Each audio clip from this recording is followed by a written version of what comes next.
Assalamualaikum. My name is Ahmad Syami Fakihin, and I want to present about the last essay that we make about HSE. So first of all, when we want to prioritizing HSE standard, we must assess and document the HSE impact.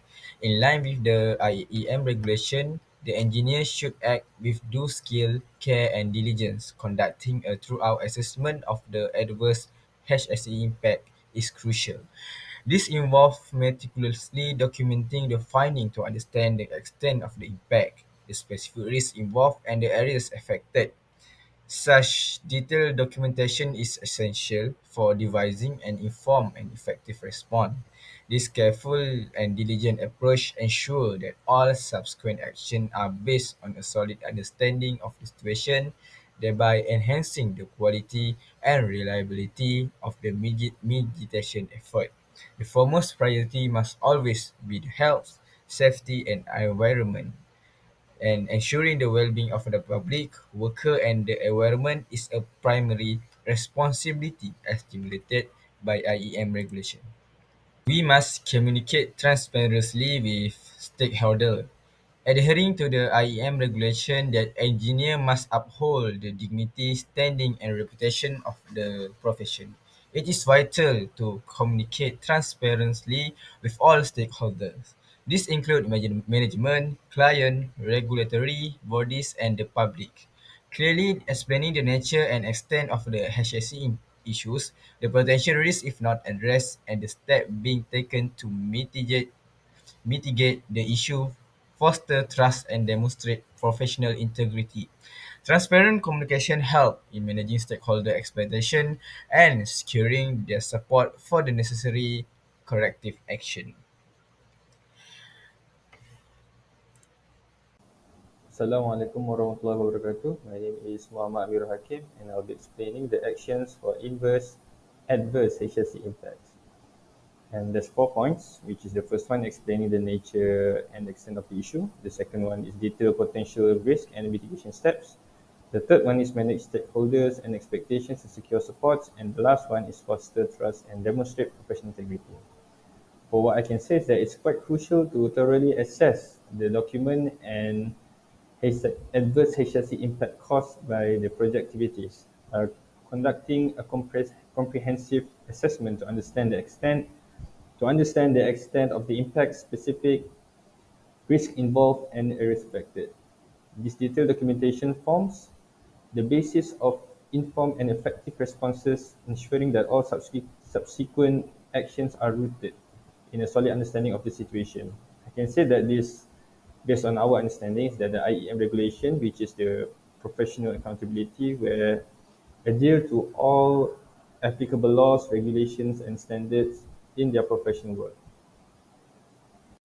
Okay, for this part, develop and implement mitigation plan. There are 4 points, which you can see based on the slide.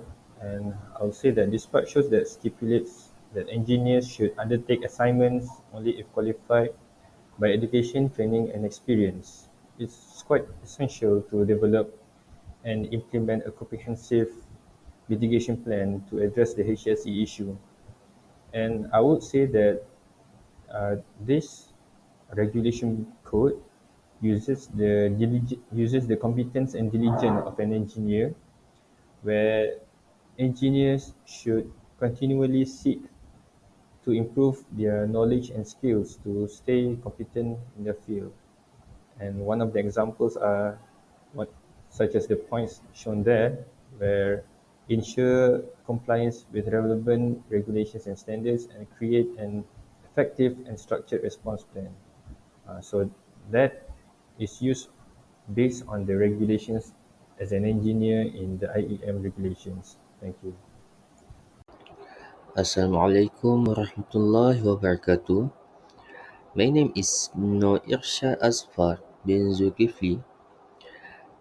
I will explain the point of ensuring legal and ethical compliance. In alignment with the IEM regulation that engineers must conduct themselves honorably, responsibly, ethically and lawfully.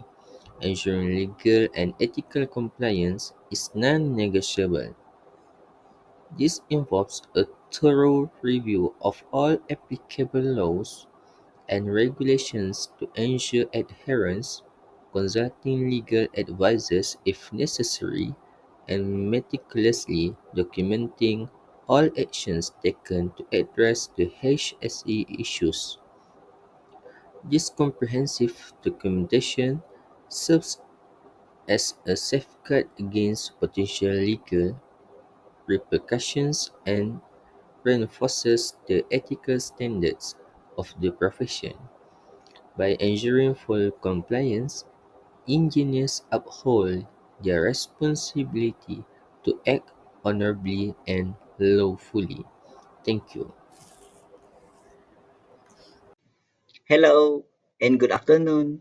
My name is Ku. Today I will present about balancing commercial consideration.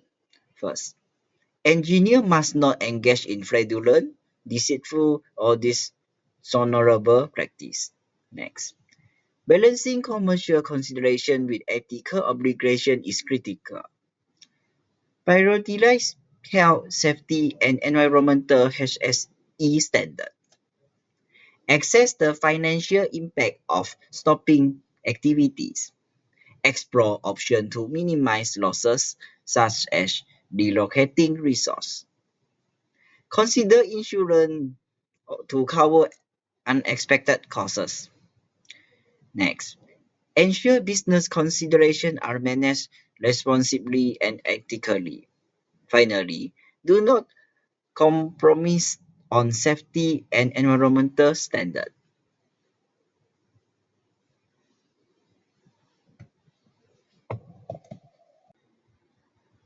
The goal of engineers should be to elevate the status and level of expertise of the engineering field. By focus on continuous improvement and learning from incidents. After resolving HSE issue and resuming activity, conduct a thorough review of the incident. Identify the root cause of the incident. Can stop can to stop such incident in the future.